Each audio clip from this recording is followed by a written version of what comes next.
হরে কৃষ্ণ, রাধে রাধে। আজ একটা বাস্তব কথাই আমরা শ্রবণ করব। এক মাতাজি অনেক অল্প বয়স থেকেই তিনি গোবিন্দের ভজনা করতেন, সাধনা করতেন, জপ করতেন, তার নিত্য সেবা করতেন। করতে করতে তিনি বৃদ্ধ হয়ে গেলেন। এমতো অবস্থায় একদিন তিনি রাত্রিবেলায় যখন ছাদে উঠলেন, ছাদে উঠে যখন নাম করছেন, জপ করছেন, তার ধ্যান করছেন, হঠাৎ তিনি কোনো ক্রমে সেই ছাদ থেকে নিচেই পড়ে গেলেন। নিচেই পড়ে গিয়ে তার সমস্ত অঙ্গের সমস্ত রকম ক্রাক হলো, বিভিন্ন অঙ্গ প্রত্যঙ্গ ভেঙে গেল।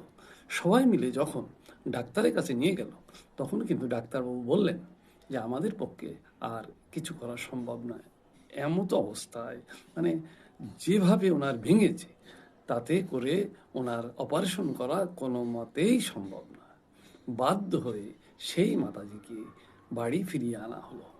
তখন মাতাজি মনে মনে যেটুকু জপ করার করতেন, আর শুধু বলতেন, আমি সারা জীবন ভগবানের সেবা করলাম, তার জপ করলাম, অথচ ভগবান আমাকে এই অবস্থায় এনে ফেললেন কেন? এই কথা চিন্তা করতে করতে একদিন তিনি গেলেন, সেই মন্দিরে গেলেন। পাশেই মন্দির ছিল। মন্দিরে গিয়ে তিনি দরজা দিয়ে দিলেন। দরজা দিয়ে তিনি বললেন যে আজ আমি এর শেষ দিকেই ছাড়ব। তাই অনাদি আদি গোবিন্দের পা তিনি আঘাত করতে গেলেন। তখনই গোবিন্দ প্রকট হলেন। প্রকট হয়ে তাকে মালিশ করে দিলেন তার পা। সঙ্গে সঙ্গে মাতাজি ভালো হয়ে গেলেন।